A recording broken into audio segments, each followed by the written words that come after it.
Hi friends, Vizag to Vijayawada వెళ్ళడానికి bus book చేసుకున్నాను. అది స్లీపర్ అనమాట. Neo electronic bus. ఇది ఫస్ట్ టైం నేను నార్మల్గా వేరే స్లీపర్స్ ఎక్కాను, కానీ ఎలక్ట్రానిక్ బస్ అయితే ఫస్ట్ టైం. ఈ ఎక్స్పీరియన్స్ మీతో షేర్ చేసుకోవాలని చెప్పి ఈ వీడియో తీశాను. వీడియో ఎప్పుడు తీద్దాం అనుకున్నా సరే బస్ అంతా చీకటిగానే ఉందన్నమాట. ఎక్కిన దగ్గర నుంచి ఫస్ట్ ప్యాసింజర్ నేనే ఎక్కాను. అయినప్పుడు నేను చూస్తున్న దిగినంత వరకు కూడా లైట్ అసలు వేయలేదు బస్సులో. ఒక్కసారి వేశాడు, అది ప్యాసింజర్ ఎక్కడానికి మాత్రమే. అప్పుడే నేను వీడియో తీశాను. నా ఆపోజిట్లో ఉన్న బెడ్స్ అనమాట ఇవన్నీ. నేను తీసుకున్నది సింగిల్ బెడ్ అనమాట. ఆపోజిట్లో ఉన్నవి అవన్నమాట. బస్ చూడడానికి అయితే బాగానే ఉంది. దీనివల్ల ఏంటంటే ఫస్ట్ నేను మైనస్లు ఏంటో అనేది మీతో నేను షేర్ చేసుకుంటాను.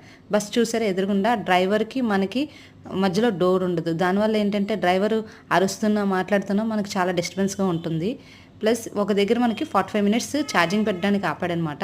ఆ ఆపినంతసేపు కూడా మనకి ఏసీ లేదనమాట. ఏసీ లేకపోవడం వల్ల అసలు నిద్ర చాలా డిస్టర్బెన్స్ అయింది. సో ఫైనల్గా ఇంకోటి ఏంటంటే వాటర్ బాటిల్ చూసారా, అంత చిన్నది ఇచ్చాడో. నేను చూసి చాలా షాక్ అయ్యాను అనమాట. నేను అడిగా, మళ్ళీ ఇస్తారా మాకు వాటర్ బాటిల్ అంటే, ఇంకా ఇవ్వం మేడం అన్నారు. అని నేను మళ్ళీ కొనుక్కోవాల్సి వచ్చింది. సో నెక్స్ట్ టైం మాత్రం ఈ బస్సు మాత్రం నేను డెఫినెట్గా సెలెక్ట్ చేయను. మీలో ఎంతమంది ఇలాంటిది ఎక్స్పీరియన్స్ చేశారో కామెంట్ సెక్షన్లో కామెంట్ చేయండి. నేనైతే మాత్రం నెక్స్ట్ టైం ఎక్కనంటే ఎక్కను.